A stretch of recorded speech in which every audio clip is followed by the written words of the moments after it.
Panasonic is the only company not allowed at Disney World, and there's an inner hurt that affects their camera lineup, and they're not sure how to segment things. Some camera companies, you know that the A7R4 is never going to be used for video, but Pennyboy makes their photo cameras better than the video cameras. It's weird. So let's talk a little GH7 life. Will it be good enough? All I want is the perfect camera. All I want is the perfect camera. We're on the GoPro 13, I think. Sony A7S III with the Zeiss 18mm 2.8 at Tony 8. I was gonna do Tony 11. In fact, I am going to. I'm a little worried that the shutter's too low because I'm doing a 5% catalyst browse crop. What the hell is happening here? Electronic cars of the future. Get some gasoline. Moving on along. Is a 5% crop enough for the Stabe? That's what we find out today. Okay, let's take a little nostalgic trip back in time. I think it was 2018-ish. We had the Panasonic GH5, the G9, and then the GH5s. So like segmented on paper, G9 for photos, GH5 hybrid photo video, GH5s the super video beast.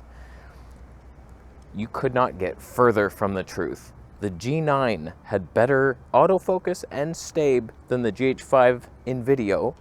Debunked it in pretty much every way, and with firmwares it was doing the same 4K 60. So your photo camera is better than your hybrid at video, ouch. And then the video-centric one has no IBIS. We're in need of a little rework on that strategy, Pennyboy. When you look at Sony, they have very clear the R lineup is for photos. It's super high megapixels. It actually sucks in video because like the APS-C crop is sharper than the full frame 4K. It's like, no, like they crippled that thing hard. It's for photos. You would never buy it for video. And then the A7S III lineup with so many firmware updates every day, can't even keep up with them. For video, sucks for photo, 12 megapixels, 48 hidden somehow, unreleased, not being able to use. I hate you, Sony. And then your hybrid, A7, bores me to death, to tears. So it's like, it's very segmented. I do have a glimmer glass filter, my friend, by the way. And Tony 10, we're still not sure if that does phase detect or not. But whatever, that's a story for another day. Pennyboy. So in my opinion, you've kind of done the same thing again. The GH6 comes out as this hybrid camera. We can take pictures, but look at our video specs. Super big fan in the back. It's like unlimited 6K. And then the G9 II comes out with almost all the same specs, but phase detect autofocus and way better IBIS and electronic Stabe reworked. Completely debunks it for video. So they've done it again. Now we're wondering, is there a GH7 coming that will be better in video than the G9 II? And where's the GH6s? I'm waiting for that one myself. Just a little angry dad walk test for Catalyst Browse. My kid stayed up till 11 a.m. last night and he did not finish his homework. He got 7 questions wrong out of 8. Oh, he's failing math, and he needs that for grocery calculations. You're a piece of shit, Jimmy. In my opinion, this is the biggest tip I can give you, Pennyboy. Focus less on being so filmmaky and be more YouTubey. You know what I mean? Like, nobody needs unlimited 6K. Are people really filming, like, movies with the GH6 or something? Like, did I miss that movie?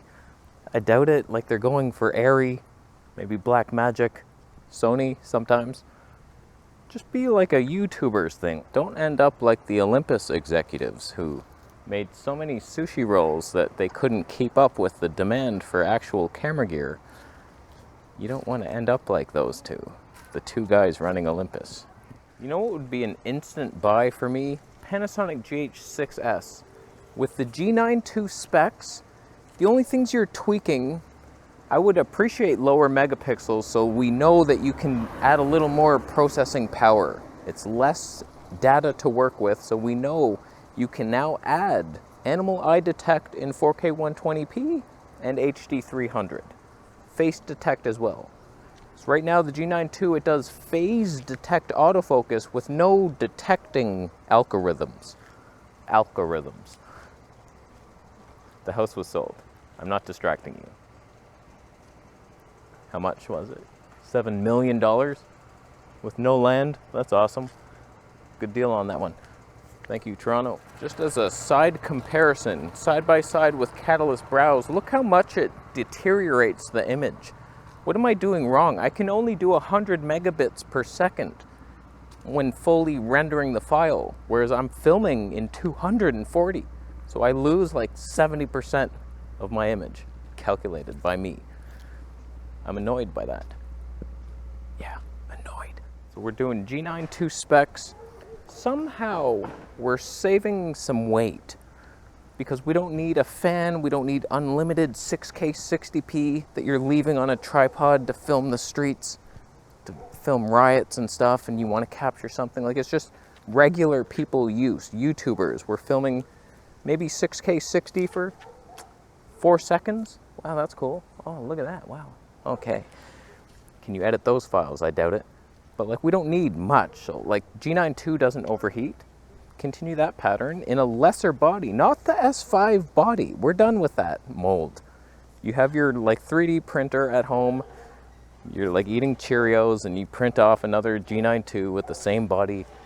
The G9 original body was much better. Work on something new. Maybe much lighter somehow. Come on. What I don't get is, say like you did shrink it down to like a G85 style body and you couldn't do unlimited 4K 120, but could you do it for 30 seconds? And then just give us those type of specs, or do like 1,000 frames per second for 5 seconds. How come no one's doing that? Only Sony old cameras do it. They can't even do it with their newer ones. So like little bursts, that's how people shoot. Like, so what? There's going to be a couple YouTubers that go, look bro, it overheated, 4K 120, I was in the sun on my attic. On my attic? Wow, that would be the roof. For those who speak English, those look satanic. Spooky and satanic. Oh boy. Oh boy. Not good. I think most people would be plenty happy with a little 20-second clip of something slow-mo. It's like, that's all I use it for anyway. So do something like that in a small body, and then you're like laughing because you're vlogging with the 9mm. You got your new electronic stave happening. All I know for sure is changes need to be made. There's a big 3 company in existence. It's Canon, Nikon, Sony. And if you want to be the 4th one that kills off one of the 3, you have to do something different.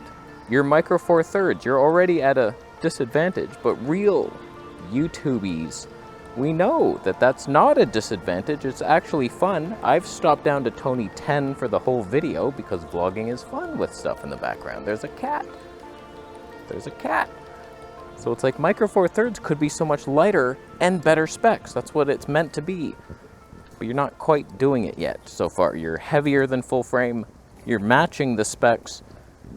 What's the advantage? You need an advantage. Like steroids. When athletes take steroids, they're better. That's a dog. Take steroids, panty boy. Cheat codes. Up, up, down, down, AB. Press one of those at your meeting. If you're not making a lighter body, then you're giving me more specs, super auto eye detect, autofocus in all the frame rates, and like a nicer viewfinder. At least 5.6 million dots. Give me something. I don't like this 3.69 stuff. You can't really tell what's in focus. It's not a life I want to live. So like, these are reasonable asks. I'm just asking for G9 II specs with autofocus unlocked in all the modes. Pretty much. And a lighter body. Better body too. Better grip. No grip. I don't care. How you doing? You subscribing? Do you agree? You agree with something I said. That's worth a thumb up. And a Camera Conspiracies t-shirt in your future. Wow. Subscribe and understand.